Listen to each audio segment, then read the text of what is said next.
And please keep it going for Diane, everyone.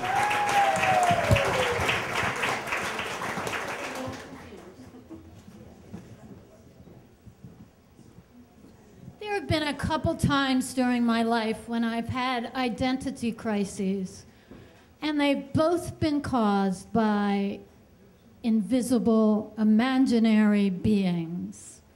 And these beings kind of expect me to take care of them. And for those of you who know me, I have a hard enough time taking care of myself without having any alter egos to take care of.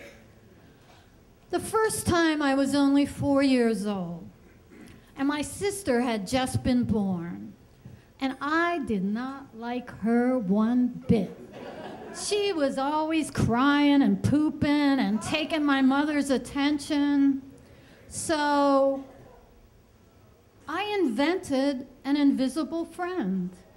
And I wasn't very creative back then, and I named her Girlfriend. And everywhere that I went, Girlfriend went. I made space for her every single time I left the house. I had space for her in bed, at the table.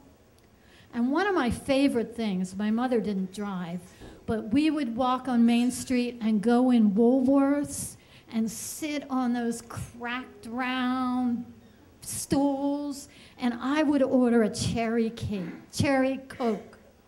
And it would come in one of those metal bases with a nice little triangle cup in there. Oh, it was heavenly. And everything was fine except the day that this huge lady sat on that stool right next to me. And I screeched at her that she had squashed Girlfriend.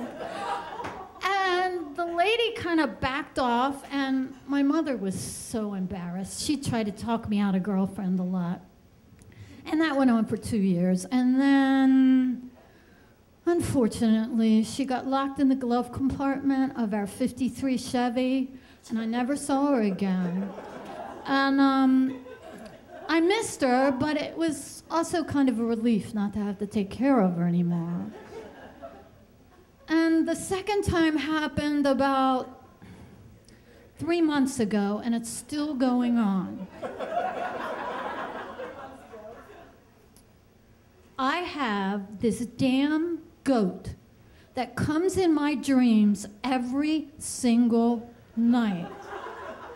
It's brown and white. I don't know why, but it has these kind of stickly whiskers, and it's got a little goatee. It's a full-size goat, and it comes every night, and it causes me problems every single night. I'm just going to give you a few examples because, 5 minutes. But last month, I needed to come to Story Slam. It's a need. And first of all, I had a hell of a time getting the damn goat up those steps. But I got him up. This was all my dream, of course. And I walked up, and I had a really good nature story. And I started to sign up, and Jim said, that's a prop. And I said, oh no, that is an unwanted companion. This is the best story I've ever had. And he said, Right then, Mikey butted in. And he said, you've got to be kidding me. Take your seat. So I did. And then another one was, I had to go to Lankenau to get my pacemaker checked. And I decided just to walk in like I knew what I was doing with this goat, and we walked fast by security. And of course, they started chasing us, and I gave a lot of the people a hard time, and I ended up in the psych ward. And I asked them where my goat was, and they said, well, it's tied to your car out in the parking garage. And I said, well, that will never do. So I tried to escape, but psych wards are locked.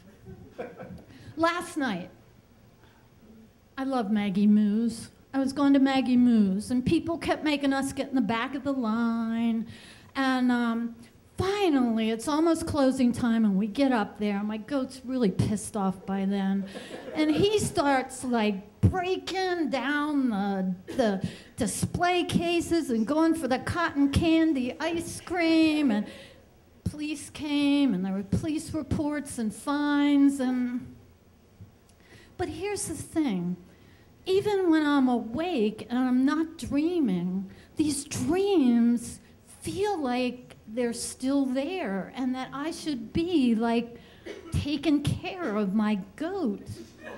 And I just really can't get over it. I named him Sammy, thinking that that would be a good name, and he didn't like it at all. So I named him Albert. And I'm really hoping that he can find his own identity soon.